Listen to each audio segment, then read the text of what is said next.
Hey, welcome to Silver River Center for Chair Caning. We wanted to show you what types of chairs are ideal for your first pressed cane project. Pressed cane is also loom woven cane or cane webbing. It's pre-woven in a sheet and then installed in the chair versus woven in the chair. It's still an antique in its own right, but it's not the hand woven method.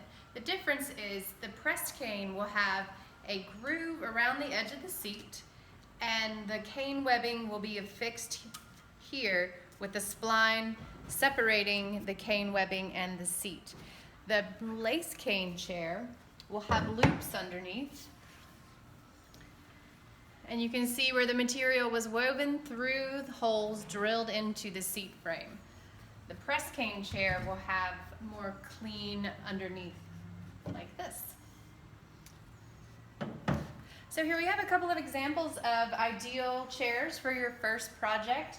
This bentwood rocker is great, and the best thing about this is it has some screws so you can easily remove the chair seat and just bring in the frame.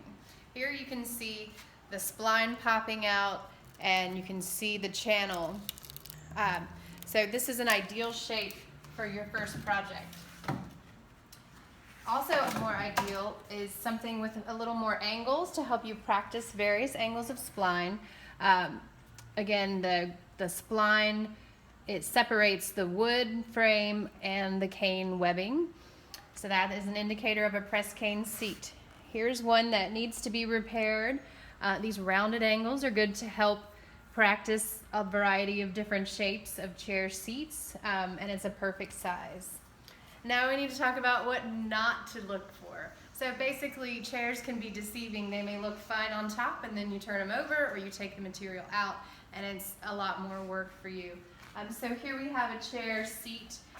It looks perfect, like pressed cane on the front, but then you turn it over and you see that it was originally lace cane. And somebody at some point channeled out a groove and installed pre-woven cane. And the thing is with these is that sometimes the groove can be uneven and it's just a lot more tricky to get the spline to stick in the chair. It also destabilizes the chair strength, and sometimes this can crack. If you come into this chair here, you can see that this chair from afar looks like a great chair for your first project, but then if you look over on this side, you can see that the width of the groove here is drastically different than the width of the groove at the front, sides, and back. So this had broken off at one point and has to be replaced, and possibly using multiple sizes of spline. Here's another way you can tell. If anything like this is happening on the bottom, that's a pretty good indicator that your groove might not be ideal and a little more challenging than your first project. Another thing about our pressed cane classes, we don't stain cane.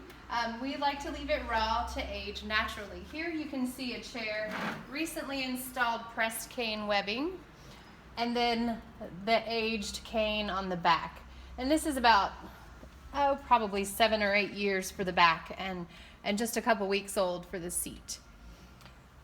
Next to it is another chair which is ideal shape for your first pressed cane seat, but not an ideal shape for your first pressed cane project on the back.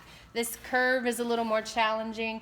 The material is also a little smaller, which isn't impossible, but also not ideal for your first class. You can also see that this is an example of why staining doesn't necessarily work too well on the cane. Here at the edge, you can see it's worn away. There's a natural silica coating, and it just makes it a little harder to absorb stain. So it's really great to leave it raw. And last, we have this chair here. This is called Radio Weave, which is a really cool cane webbing. However, it's challenging to work with. It shifts a lot, so the standard 6-way pattern is definitely best for your first project. Another thing about this chair is the curve here, so it's kind of doubly tricky. It's got the harder to work with material and the curve in the back. So that should help you find your first project for pressed caning, and we hope to see you soon in a class.